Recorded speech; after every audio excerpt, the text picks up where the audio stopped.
धन का नाश करने वाले 5 पौधे तुरंत उखाड़कर फेंक दे। राधे राधे, हर हर महादेव। आप सभी का स्वागत है आपके अपने YouTube चैनल पर। दोस्तों, एक समय की बात है कि भगवान नारायण से मिलने नारद जी उनकी बैकुंठ धाम में पधारे हुए थे। भगवान नारायण ने उनका स्वागत करते हुए और उनके आने का कारण पूछा। है देवर्षि नारद, आप बताओ हमें कि आप बैकुंठ में किस कारण से पधारे हो। भगवान नारायण से नारद जी ने कहा, है नारायण, तुम तो सर्वज्ञ हो, तुम सब कुछ जानते हो। इस संसार में ऐसा कुछ भी नहीं है जो तुमसे छुपा हो। तुम तीनों लोकों के ज्ञाता हो। आज मैं तुम्हारे पास अपने कुछ प्रश्न लेकर आया हूँ, जिन्हें जानने के लिए मैं उत्सुक हूँ। अब तो नारायण बोले, है देवर्षि नारद, आप मुझे अपने प्रश्नों को बताइए, मैं आपके प्रश्नों का उत्तर अवश्य दूंगा। तब नारद जी कहते हैं कि नारायण, आज मैं तुम्हारे पास यह जानने के उद्देश्य से आया हूँ कि मनुष्य को आखिर में किन किन वृक्षों का रोपण करना चाहिए। कौन से ऐसे वृक्ष होते हैं जिनको हम अपने घर में, अपने भवन के सामने लगा सकते हैं। आखिर में किन वृक्षों का रोपण करने से हमारे घर की दरिद्रता दूर हो जाती है तथा शत्रु, रोग और भय, भूत पिशाच आदि संकटों से बचने के लिए हमें अपने भवन की सीमा में आखिर में कौन से वृक्ष लगाने चाहिए। तब भगवान नारायण मुस्कुराते हुए कहते हैं, हे नारद जी, आज आपने ऐसा प्रश्न पूछा है जो समस्त मानव जाति के कल्याण के उद्देश्य से अत्यंत महत्वपूर्ण प्रश्न है। इस प्रश्न के माध्यम से इस संसार में वृक्षों का बहुत ही बड़ा योगदान होता है, जो इस प्रश्न से सबको पता चल जाएगा। वृक्ष सदा पूजनीय होते हैं, किंतु आज तुमने यह बहुत ही उचित प्रश्न किया है। हम आपको बताएंगे कि भवन की सीमा में आखिर में हमें किन किन वृक्षों को लगाना चाहिए जो हमें बहुत ही शुभ फल प्रदान करते हैं। दोस्तों, वृक्ष तथा पौधे हमारे घर की सुंदरता को तो बढ़ाते ही हैं, लेकिन साथ ही साथ यह वातावरण को भी शुद्ध रखते हैं। वृक्षों से हमारे वातावरण में सकारात्मक ऊर्जा का संचार होता है। हमारे वातावरण में नेगेटिविटी दूर रहती है और सकारात्मकता आती है, जो मनुष्य के जीवन के लिए बहुत ही ज्यादा आवश्यक होती है। वृक्ष नकारात्मकता को दूर करके हमारे वातावरण को सकारात्मक बनाए रखने का काम करते हैं। घर के सामने शुभ पेड़ लगाने से हमारे घर में सुख समृद्धि आती है और हमारे घर से आर्थिक तंगी दूर हो जाती है। दोस्तों, साथ ही यह पेड़ कई प्रकार के वास्तु दोष को भी नष्ट करने में सक्षम होते हैं। घर के आंगन में वृक्ष देवताओं के समान घर की रक्षा करते हैं। जैसे देवता हमारे घर की रक्षा करते हैं, उसी प्रकार हमारे घर में खड़े पेड़ भी हमारे घर की रक्षा करते हैं। भवन के पास कौन से पेड़ पौधे लगाने चाहिए और कौन से नहीं, इसके बारे में आप हमें बताने की कोशिश करें।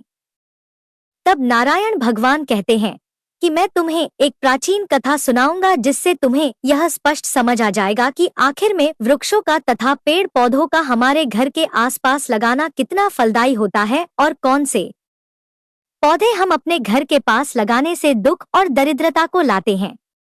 जो भी मनुष्य इस कथा को बहुत ही ध्यान से सुनेगा, उसके सैकड़ों पाप अपने आप नष्ट हो जाएंगे और उसके घर में दरिद्रता का नाश हो जाएगा।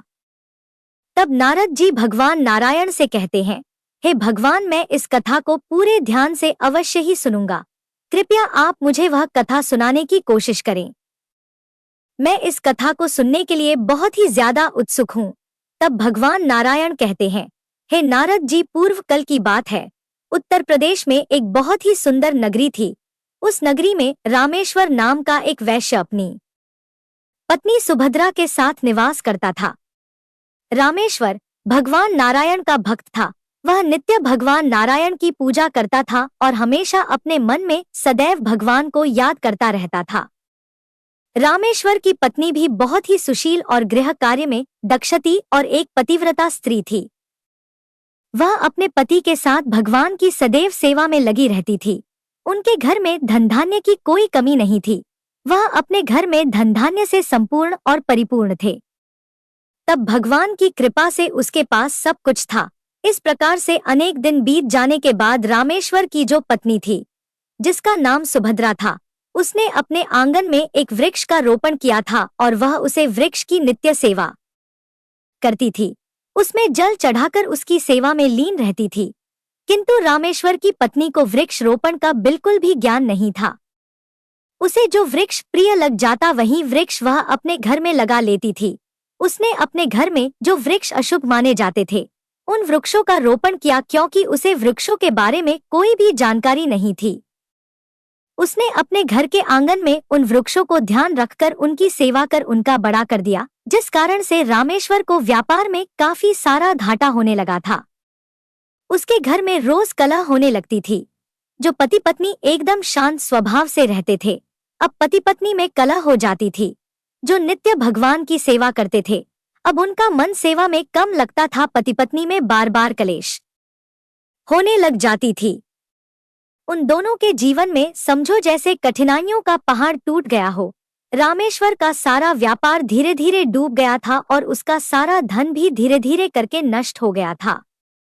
अब रामेश्वर के पास अनाज खरीदने के लिए पैसे भी नहीं थे। वह भूख से व्याकुल रहते थे, क्योंकि अब उनके पास खाने के लिए, कुछ खरीदने के लिए पैसे भी नहीं थे। वह भूखे ही रहने लगे थे, जिससे क्रोधित होकर उसकी पत्नी गुस्सा करने लगी।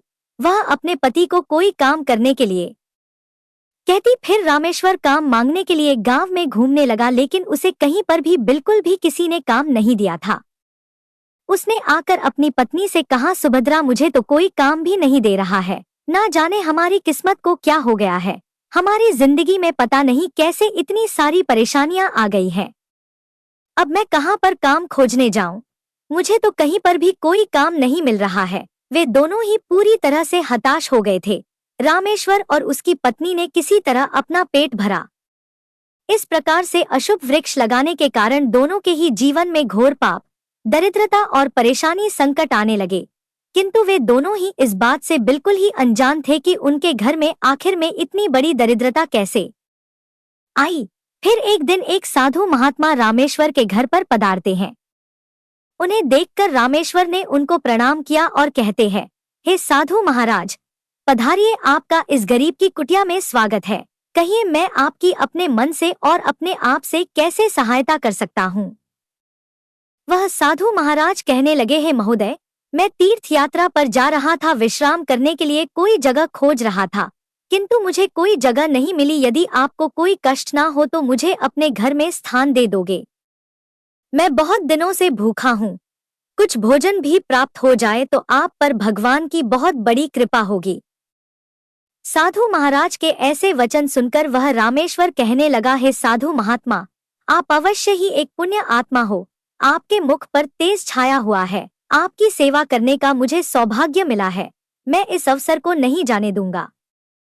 मैं आपकी सेवा करके बड़ा ही आनंद हो जाऊंगा। कृपया करके आप घर के भीतर चलिए। फिर वह साधु महाराज रामेश्वर के घर के अंदर जाते हैं और उसके घर में विश्राम करने लगते हैं। तब रामेश्वर उन साधु महाराज की बड़ी भक्ति भाव से सेवा करता है, किंतु उसके पास तो अन्न का एक दाना भी नहीं है। तो वह अपनी पत्नी से कहता है, हे प्रिय, आज हमारे घर पर साधु महात्मा आए हैं। वह बहुत ही ज्ञानी और पुण्य आत्मा दिखाई पड़ रहे हैं। हमें उनके भोजन के लिए कुछ ना कुछ तो उपाय करना ही होगा, क्योंकि साधुओं को कभी भी अपने घर से भूख नहीं जाने देना चाहिए। मैं गांव में जाकर किसी से थोड़ा सा धन मांग कर लाता हूँ।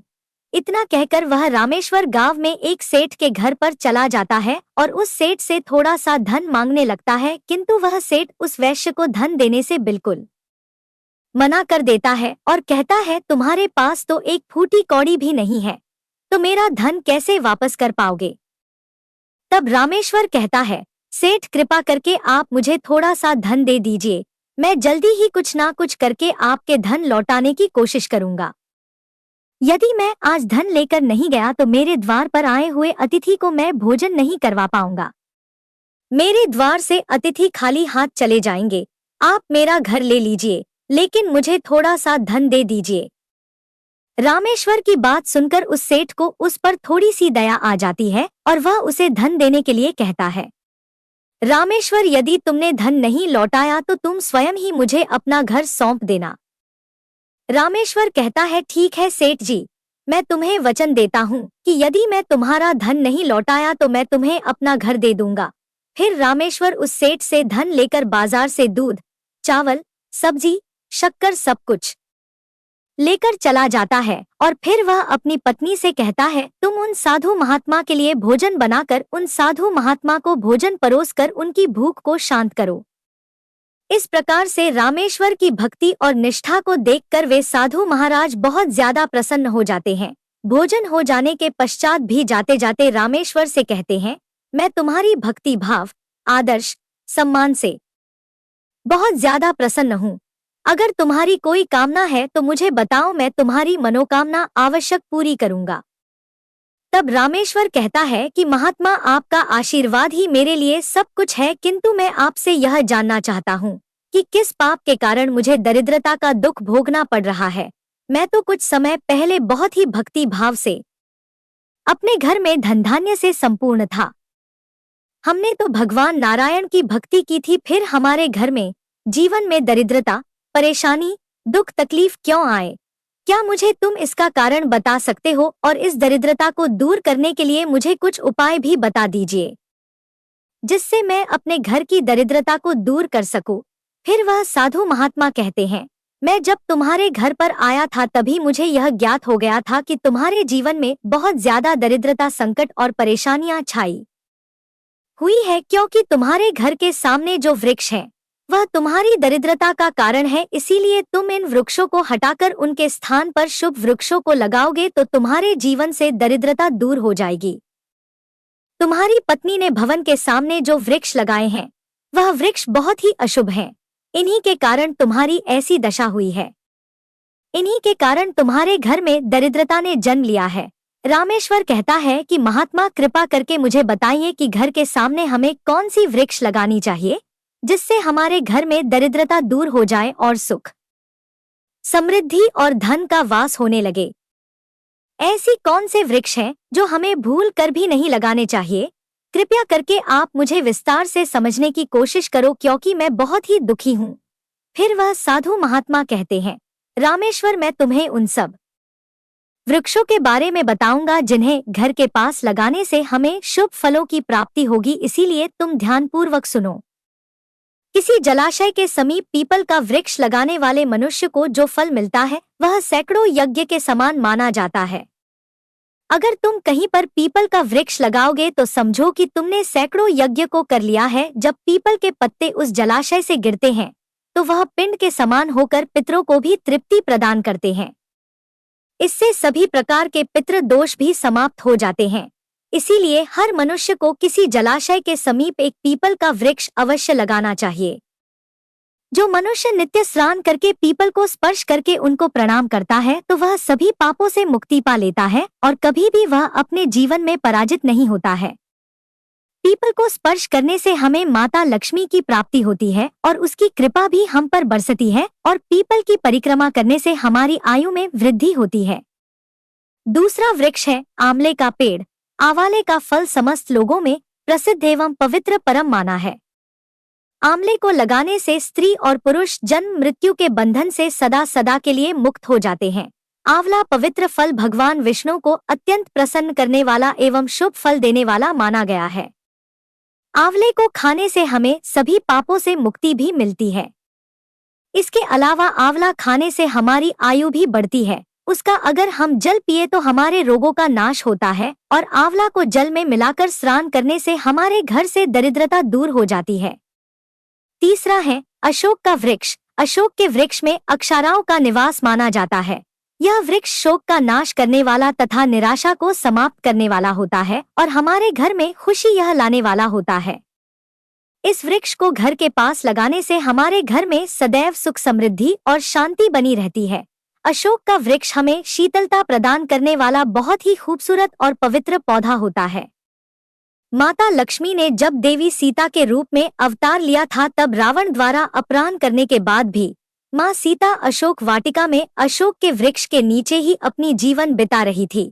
माँ सीता की अशोक के वृक्ष ने बहुत ही सेवा की थी, इसीलिए माता सीता ने अशोक के वृक्ष को यह वरदान दिया था कि जो भी व्यक्ति जिस भी स्थान पर अशोक के वृक्ष का पेड़ लगाएगा उसका घर सदैव सुख, समृद्धि और खुशियों से भरा रहेगा। चौथा वृक्ष है नीम का वृक्ष। नीम का वृक्ष लगाने से सूर्य देव प्रसन्न होते हैं। नीम का वृक्ष हमारे आयु का प्रदान करने वाला माना जाता है। इसे घर के पास लगाने से हमें नाना प्रकार के रोगों से मुक्ति मिलती है। माँ लक्ष्मी को नीम के पत्ते बहुत ज्यादा प्रिय होते हैं, इसीलिए नीम के पत्तों के पास माता लक्ष्मी निवास करती हैं। घर के सामने नीम के वृक्ष को लगाने से हमारे घर में धन संपत्ति की प्राप्ति होती है, इसीलिए आप सबको अपने घर के पास में नीम का वृक्ष अवश्य लगाना चाहिए। 5वां वृक्ष है जामुन का। कोई मनुष्य कन्या प्रताप की कामना करना चाहता है। जो व्यक्ति चाहता है कि उसके जीवन में एक कन्या का जन्म हो तो उसे जामुन का वृक्ष अपने घर में अवश्य लगाना चाहिए। जिस घर के सामने जामुन का वृक्ष लगा हुआ होता है उस घर में कन्या का जन्म निश्चित होता है। 6ठा है बेल का वृक्ष। जो भी व्यक्ति बेल के वृक्ष को अपने घर में लगाता है तो वह भगवान शिव के आशीर्वाद को प्राप्त करता है, और जो भी व्यक्ति अपने घर के पास में गुलाब का पौधा लगाता है तो उसी माता पार्वती का आशीर्वाद प्राप्त हो जाता है। इसीलिए अगर बेल के वृक्ष के पास गुलाब का पौधा लगाया जाए तो समझो शिव और पार्वती का आशीर्वाद आपको प्राप्त होगा। उस घर में कभी भी दुख दरिद्र कष्ट परेशानी नहीं आती है। प्रिय दोस्तों, आज के वीडियो में बस इतना ही। हमारे द्वारा दी गई शास्त्रों अनुसार जानकारी आपको अच्छी लगी हो तो वीडियो को लाइक, शेयर एंड सब्सक्राइब करें और कमेंट बॉक्स में जय मां लक्ष्मी जरूर लिखें। धन्यवाद।